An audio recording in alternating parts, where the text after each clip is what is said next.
ದೇವಸ್ಥಾನದಲ್ಲಿ ದೇವರ ಮುಂದೆ ಇದ್ದಾಗ ಅಥವಾ ಪೂಜೆ ವ್ರತ ಯಜ್ಞ ಇವೆಲ್ಲ ಮಾಡುವಾಗ ಆಕಳಿಕೆ ಬರೋದು ಅಥವಾ ಸೀನು ಬರೋದು ಅಥವಾ ಕೆಮ್ಮು ಬರೋದು ಇದೆಲ್ಲ ಆದಾಗ ಏನು ಮಾಡಬೇಕು?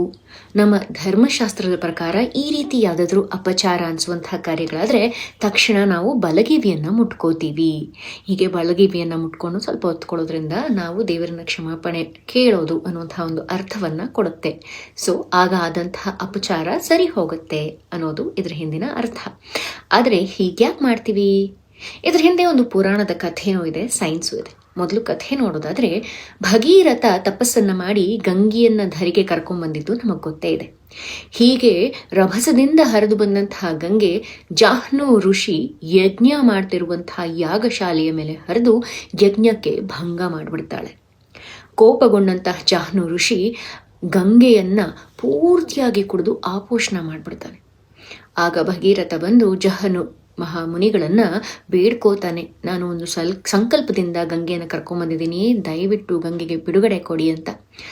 ಆಗ ತಣ್ಣಗಾದಂತಹ ಜಹನು ಋಷಿಗಳು ತಮ್ಮ ಬಲಗಿವಿಯಿಂದ ಗಂಗೆಯನ್ನು ಹೊರಗಡೆ ಬಿಡ್ತಾರೆ.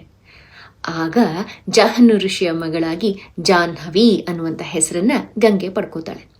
ಗಂಗೆ ಹೊರಗೆ ಬಂದಂತಹ ಕಿವಿ ಆದ್ರಿಂದ ಬಲಗಿವಿ ಪವಿತ್ರ ಅಂತ ಅನ್ನಿಸ್ಕೊಳ್ಳುತ್ತೆ. ಹೀಗಾಗಿ ಇಂಥ ಅಪಚಾರದ ಸಮಯದಲ್ಲಿ ಬಲಗಿವಿಯನ್ನು ಮುಟ್ಕೊಂಡ್ರೆ ನಮಗೆ ಗಂಗೆಯಲ್ಲಿ ತೊಳೆದಷ್ಟೇ ಪುಣ್ಯ ಬರುತ್ತೆ, ಪಾಪ ಪ್ರಾಯಶ್ಚಿತ ಆಗುತ್ತೆ ಅನ್ನುವಂಥದ್ದೊಂದು ಪ್ರತೀತಿ.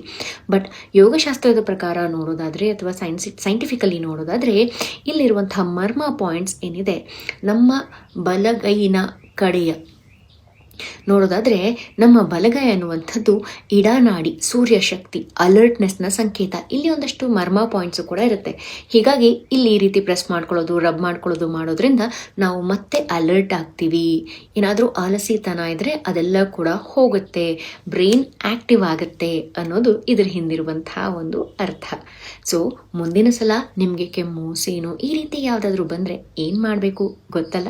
ಆದರೆ ಪೂಜೆ ಮಾಡುವಾಗ ಕೆಲವು ಸಲ ಆಕಳಿಕೆ ಅಥವಾ ಕೆಲವು ಸಲ ಅಳು ಇದೆಲ್ಲ ಯಾಕೆ ಬರುತ್ತೆ ತಿಳ್ಕೋಬೇಕಂದ್ರೆ ಎಸ್ ಅಂತ ಕಮೆಂಟ್ ಮಾಡಿ.